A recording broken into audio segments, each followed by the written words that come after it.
Assalamualaikum warahmatullahi wabarakatuh. Perkenalkan, nama saya Siti Aisyah dengan NIM 7012202238 dan teman saya bernama Saputra dengan NIM 7012201333. Baiklah, di sini kami akan membahas UAS pemerorangan mobile dengan tema Tourist Attraction in Riau Province dengan dosen pengampu Dila Nurlela MKom. Materi pertama akan dibahas oleh Armada Saputra. Baiklah, di sini latar belakangnya yaitu alasan kami memilih tema Tourist Attraction in Riau Province, yaitu memudahkan wisatawan mencari informasi destinasi dan mendukung promosi wisata lokal. Ketiga itu membantu perencanaan perjalanan secara efisien. Dan keempat, mengikuti tren digital untuk kemudahan akses. Dan masalah yang diselesaikan yaitu kurangnya informasi terpusat. Yang kedua itu minimnya promosi wisata lokal. Yang ketiga, sulitnya merencanakan perjalanan secara efisien. Dan terakhir, tidak adanya platform terintegrasi untuk wisata. Dan tujuan dan target. Tujuan kami memilih tema Tourist Attraction in Riau Province ini untuk memudahkan wisatawan mengakses informasi lengkap dan terorganisir tentang destinasi wisata di Riau. Meningkatkan promosi pariwisata lokal ke kalaknya luas, membantu wisatawan merencanakan perjalanan dengan fitur pencarian dan panduan lokal. Mendukung digitalisasi sektor pariwisata, meningkatkan kunjungan wisata dan ekonomi daerah. Yang kedua itu target pengguna wisatawan lokal dan mancanegara. Pecinta traveling, masyarakat yang mencari referensi wisata, pelaku usaha pariwisata, serta semua kalangan mulai dari remaja hingga dewasa. Deskripsi aplikasi yaitu 3 fitur utama aplikasi. Yang pertama, login merupakan form yang tampil pada saat admin dan pengguna akan masuk ke dalam sistem pencarian daftar wisata di Pekanbaru berbasis mobile dengan menggunakan email, Google, ataupun media sosial. Yaitu tampilan daftar wisata adalah antarmuka dalam aplikasi atau sistem yang menyajikan informasi berbagai destinasi wisata secara struktur. Biasanya, tampilan ini mencakup elemen-elemen seperti yang pertama itu nama tempat wisata, nama destinasi yang tersedia.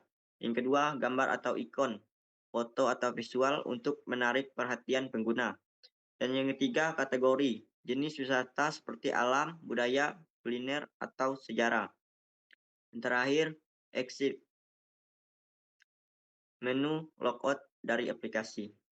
Tampilan ini dirancang untuk memudahkan pengguna menelusuri dan memilih destinasi yang diinginkan secara cepat dan intuitif.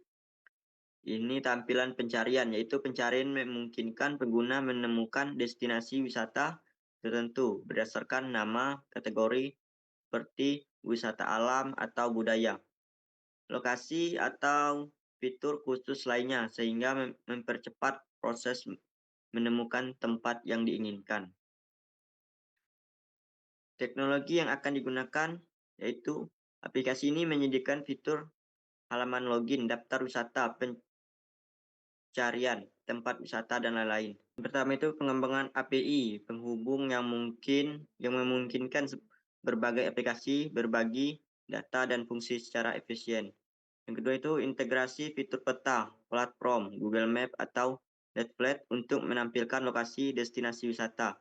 Yang ketiga itu database untuk penyimpanan lokal dan database untuk sinkronisasi data. Dan yang terakhir manajemen data (RUD) untuk destinasi wisata. Baiklah, di sini ada tampilan destinasi wisata air terjun Batu Dingin. Ini adalah gambaran peta lokasinya. Ini untuk rating atau memberikan ulasan. Tampilan ini juga menyukai, men-share, menyimpan, bisa juga memberikan ulasan. Baiklah, selanjutnya ada diagram alur aplikasi flowchart. Yang pertama itu mulai, pengguna diarahkan ke halaman login. Kedua, login, input username dan password user. Jika gagal, tampilan error akan kembali ke menu login. Jika benar, pengguna akan diarahkan ke halaman utama. Ketiga itu ada halaman utama. Pengguna dapat memilih kategori tempat wisata. Keempat, ada pilihan kategori. Pengguna memilih salah satu tempat wisata. Kelima itu ada halaman detail wisata.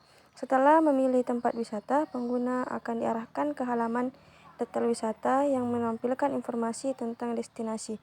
Keenam itu ada rute wisata. Pengguna dapat melihat rute menuju lokasi wisata. Ketujuh itu ada rating dan review. Pengguna dapat memberikan penilaian, rating, dan ulasan review untuk tempat wisata yang dikunjungi. Terakhir itu ada exit atau logout. Aplikasi ditutup setelah pengguna selesai menggunakan semua fitur di aplikasi tersebut.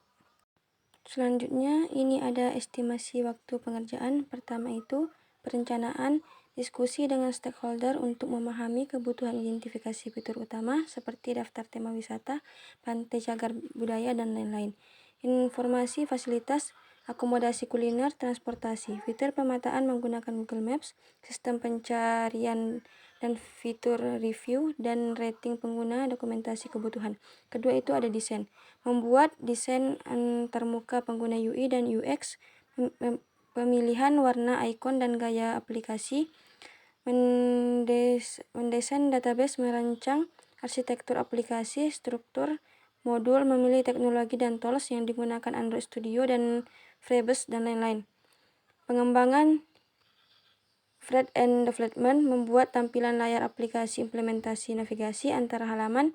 Back-end development, pengembangan API untuk komunikasi dengan server integrasi peta, menghubungkan API untuk fitur seperti peta Google Maps API. Implementasi fitur back-end seperti autentifikasi penggunaan dan pengelolaan data wisata, manajemen data CRUD untuk destinasi wisata seperti ulasan dan lain-lain.